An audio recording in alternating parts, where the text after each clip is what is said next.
नमस्ते बच्चों।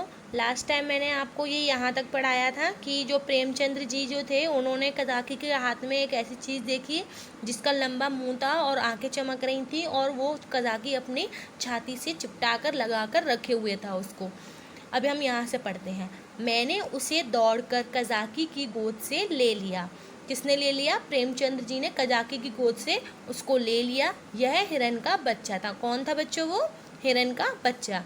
आह, मेरी उस खुशी का अनुमान कौन करेगा?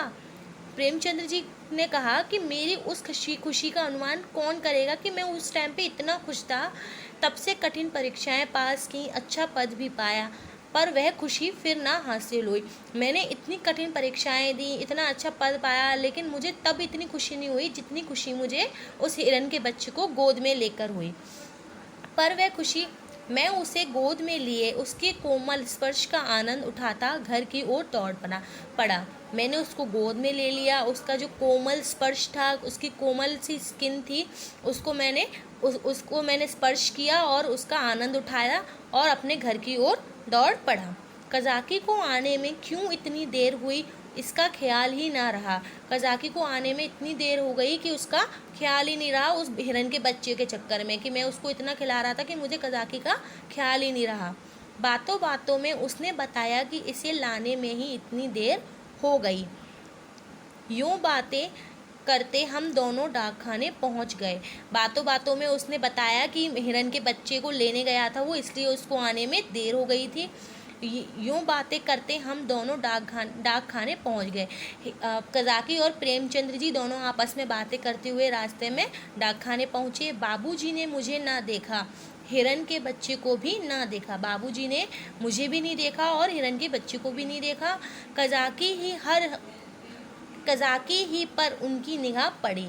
किस पे निगाह पड़ी? कज़ाकी के बाबूजी की कज़ाकी पर ही निगाह पड़ी। बिगड़ कर बोले, यानी कि चिढ़कर गुस्से से बोले, आज इतनी देर कहाँ लगाई?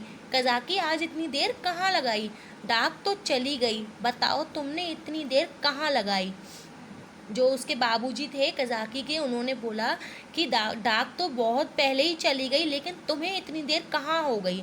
कज़ाकी के मुंह से आवाज़ ना निकली। कज़ाकी डर गया और उसके मुंह से डर की वजह से कोई भी आवाज़ ना निकली। वो चुपचाप सहमा हुआ खड़ा रहा। बाबूजी ने कहा, तुझे शायद अब नौकरी नहीं करनी है। कज़ाकी चुपचाप खड़ा रहा। बाबूजी ने क्या कहा कज़ाकी से कि तुझे शायद अब नौकरी नहीं करनी है, इसलिए तू काम नहीं कर रहा है। कज़ाकी चुपचाप खड़ा रहा। वो डर गया, इसलिए वह चुपचाप खड़ा रहा। उसके मुंह से कुछ भी बोल नहीं निकला। बाबूजी का क्रोध और बढ़ गया। बोले, अच्छा थैला रख दो और अपने घर की राह लो। बाबूजी ने बहुत ही गुस्सा आ गया उनको और गुस्से से बोले कि अपना थैला रख दो और अपने घर की तरफ जाओ, यानी कि अपने घर लौट जाओ। कज़ाकी ने रुआंसे होकर कहा, सरकार अब कभी देर ना होगी। कज़ाकी ने रोते हुए, बहुत ही सहमे हुए कहा कि सरकार, मालिक, अब देर नहीं होगी, मुझे माफ़ कर दीजिए। बाबूजी ने पूछा, आज क्यों देर की? इसका जवाब दे। बाबूजी ने क्या पूछा कि आज देर क्यों हुई, मुझे बस इसका जवाब दो। कज़ाकी के पास इसका कोई जवाब ना था। आश्चर्य तो यह था कि मेरी भी ज़ुबान बंद हो गई। कज़ाकी के पास बाबूजी के प्रश्न का कोई भी जवाब नहीं था और हैरानी वाली बात ये थी कि मेरी भी ज़ुबान, यानी कि प्रेमचंद्र जी की भी ज़ुबान बंद हो गई। वो भी चुपचाप देखते रहे। बाबूजी बड़े गुस्सेवर थे। वो बाबूजी जो थे वो बहुत ही गुस्से वाले थे। मैं तो उनके सामने कभी जाता ही ना था, वह भी मुझे कभी प्यार ना करते थे। मैं तो उनके सामने कभी भी जाता ही नहीं था और वह मुझे भी प्यार नहीं करते थे। घर में केवल 2 बार घंटे भर के लिए भोजन करने आते थे, बाकी सारे दिन दफ्तर में लिखा करते थे। दिन में सिर्फ केवल 2 घंटे के लिए घर में भोजन करने के लिए आते थे, बाकी का सारा दिन अपना दफ्तर में, यानी कि ऑफिस में बिताते थे। यहाँ तक कि छुट्टी के दिन भी बाबूजी दफ्तर में ही रहते थे, यानी यहाँ तक कि छुट्टी के दिन, संडे वाले दिन भी वो दफ्तर में, ऑफिस में ही रहते थे। केवल माताजी उनका क्रोध शांत करना जानती थी।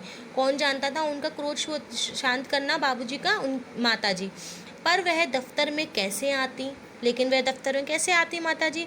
बेचारा कज़ाकी उसी वक्त मेरे देखते देखते निकाल दिया गया। बेचारा कज़ाकी, मतलब उसी समय उसकी नौकरी से निकाल दिया गया उसको। आहा, उस वक्त मेरा ऐसा जी चाहता था कि मेरे पास सोने की लंका होती तो कज़ाकी को दे देता। ये कौन बोल रहा है? प्रेमचंद्र जी बोल रहे हैं दुखी होकर कि कज़ाकी को नौकरी से निकाल दिया, तो वो सोच रहे हैं कि काश कि मेरे पास सोने की लंका होती, मेरे पास बहुत सारा पैसा होता तो मैं कज़ाकी को दे देता, जिससे कि उसको कोई भी परेशानी ना होती, और बाबूजी को दिखा देता कि आपके निकाल देने से कज़ाकी का बाल भी बाका नहीं हुआ, और बाबूजी को ये भी दिखा देता कि कज़ाकी को नौकरी से निकाल कर उसको कोई भी फ़र्क नहीं पड़ेगा, उसको कोई भी परेशानी नहीं होगी। हाँ, अच्छा बच्चों, आशा करती हूँ कि आपको ये यहाँ तक समझ में आया होगा।